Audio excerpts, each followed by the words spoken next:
Avez-vous parfois l'impression que pour atteindre vos objectifs, vous devez sacrifier votre bien-être personnel? Ou peut-être que vous vous sentez épuisé malgré tous vos efforts pour avancer dans vos projets? Et s'il était tout à fait possible de progresser dans vos objectifs tout en cultivant un véritable épanouissement personnel? Bonjour, mon nom est Cécile et j'accompagne les professionnels comme vous à optimiser la gestion de leurs ressources. Il s'agit de leur temps, de leur énergie et de leurs finances afin qu'ils puissent réaliser leurs objectifs en vivant du bien-être. Et dans cette vidéo, je vais partager avec vous 5 astuces puissantes pour vous aider à équilibrer votre performance et votre bien-être afin que vous puissiez vivre une vie alignée, satisfaisante et pleine de sens pour vous. Donc, je vous conseille de rester jusqu'à la fin parce que le cinquième point pourrait bien transformer votre vie et la façon dont vous voyez vos journées. Donc, astuce numéro 1, c'est vraiment de clarifier ses priorités. Souvent, on se disperse à vouloir tout faire en même temps pour finir par se sentir submergé. Il serait donc pertinent de prendre un moment pour se demander quelles sont mes priorités dans la vie. Pas celles qu'on attend de vous, ni celles que vous pensez qu'on attend de vous. Est-ce que c'est votre famille? Est-ce que c'est votre carrière? Est-ce que c'est votre santé? Ou encore votre développement personnel? Une fois que c'est clair, vous pouvez maintenant concentrer vos efforts sur ce qui compte vraiment sans le gaspiller, votre énergie sur des distractions. Et moi, j'appelle distraction, c'est entre guillemets, parce que donner du temps à quelqu'un qu'on aime n'est pas gaspiller. C'est contribuer, c'est faire un impact dans la vie d'une personne qui nous est chère. Et parfois aussi, on peut se soustraire ou bien postpone, dépendamment de l'urgence de sa situation. Vraiment, c'est du cas au cas. Donc, je vous conseille de regarder encore bien, de prendre ça, le mot énergie gaspillée ou distraction en perspective selon votre cas et selon votre situation de vie. Donc, un exemple concret que je vais peut-être illustrer ici, c'est j'ai accompagné un client récemment qui voulait exceller dans son travail, mais il négligeait sa santé dans le processus. Et en définissant clairement que sa priorité était son bien-être, il a pu intégrer des activités qui l'ont rendu plus performant dans son travail comme par défaut. Donc, parfois, vous prenez certaines expériences, vous les recadrez dans votre programmation des objectifs, juste parce que vous savez que le produit final de cette activité que vous allez faire va nourrir quelque chose qui est important ou un objectif qui est plus important pour vous, comme votre performance au travail. Et donc, si on va maintenant à l'astuce numéro 2, moi je vous conseille d'apprendre à se ressourcer régulièrement. On ne peut pas donner le meilleur de soi-même si on est constamment à bout de souffle. Prendre soin de soi, c'est comme recharger une batterie. Ça vous permet de continuer à avancer d'une manière efficace. Voici quelques idées pratiques pour pratiquer, pour se ressourcer. C'est vraiment chercher à réserver chaque semaine un moment pour faire une activité qui vous fait vraiment plaisir. Ça pourrait être la lecture, ça pourrait être même cuisiner, ça pourrait être marcher dans la nature. Quelle que soit l'activité qui vous fait plaisir, selon vos préférences, c'est important de faire du temps. Parce qu'on va se dire qu'on manque du temps, mais non. Si ça devient une priorité, vous allez faire du temps pour cette activité-là parce que vous savez que ça vous nourrit.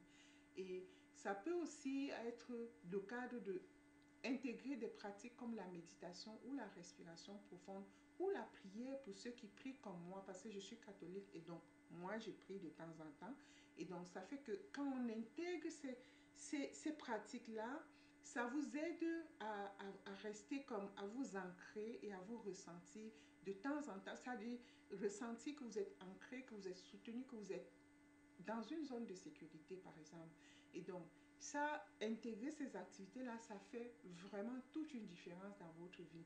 Rappelez-vous que ce n'est pas du temps perdu. C'était un investissement dans votre équilibre et votre productivité.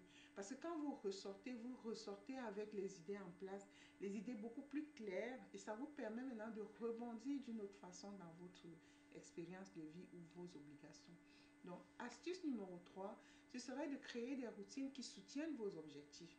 Les routines bien pensées sont des outils puissants pour automatiser vos progrès. C'est tout un système en fait.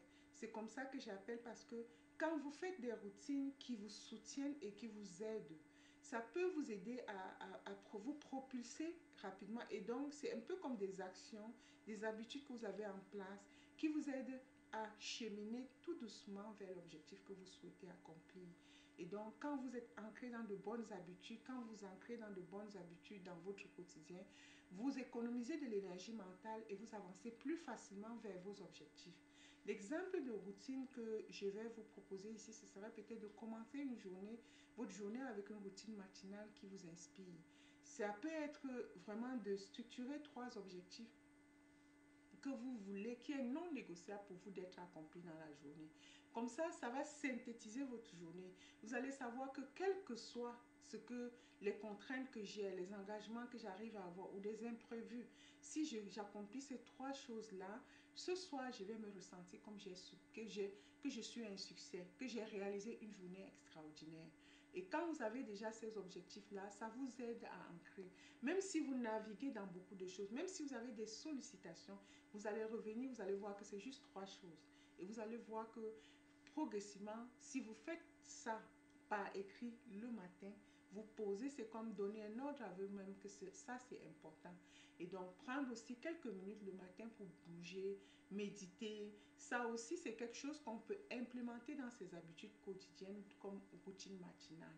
Et le soir, ce que je conseille généralement, c'est vraiment de faire un point rapide, de se demander ce qu'on a accompli dans la journée et ce qui nous a rendu fiers. Parce que reconnaissons-le, nous tous, nous aimons la fierté. Nous tous, quand on fait des choses ou quand on réalise même ses objectifs, c'est parce qu'on va après l'émotion de fierté que nous ressentons quand nous réalisons ou quand nous réussissons à quelque chose. Et donc, se nourrir avec ça le soir au coucher, c'est vraiment quelque chose de très excellent à faire. Et donc, au final, c'est important de rester réaliste parce qu'une bonne routine n'a pas besoin d'être compliquée. Ce qui compte vraiment, c'est la constance, c'est d'être consistant dans les actions et de vraiment le faire. Faites-le le plus simplement possible pour que vous n'ayez pas des excuses pour vous dérober par exemple. L'astuce numéro 4, c'est vraiment s'entourer des personnes qui vous inspirent. Parce que vous êtes la somme des personnes que vous côtoyez le plus souvent. Et si vous êtes entouré des personnes qui vous soutiennent, qui vous motivent et partagent vos valeurs, ça devient beaucoup plus facile de rester pour vous aligné et motivé dans votre parcours. Donc, ce que je conseillerais, c'est vraiment de rejoindre des groupes ou des communautés qui partagent vos centres d'intérêt. Cherchez aussi des mentors parce que on ne peut pas regarder ces points morts au fur et à mesure quand on est en train de jouer une scène. Tu ne peux pas savoir, tu peux juste avoir peut-être les rétroactions des gens pour vous dire comment est-ce que vous êtes en train de faire. Et on ne peut pas aussi être en train de vivre son expérience de vie et savoir ce qu'on ne fait pas ou ce qu'on manque à faire. Et savoir comment, pouvoir s'apprécier en fait, ce que je veux dire. Parce que notre perspective est toujours biaisée quand il s'agit de nous-mêmes. Et donc, s'entourer d'un mentor, de quelqu'un qui peut être assez honnête, s'élever au-dessus de toutes les considérations et nous dire la vérité, vous allez le voir très souvent à peut-être un mentor qui va vous aider. Parce que beaucoup de gens qui sont autour de nous ont parfois une peur de nous décevoir s'ils nous disent certaines vérités. Et ça fait que leur jugement ou leur partage est souvent biaisé parce qu'ils nous aiment trop pour nous dire certaines vérités. Et on ne peut pas avancer quand on n'est pas capable de faire face à ces rétroactions, quand on n'est pas capable de faire face à ce qu'on fait moins bien.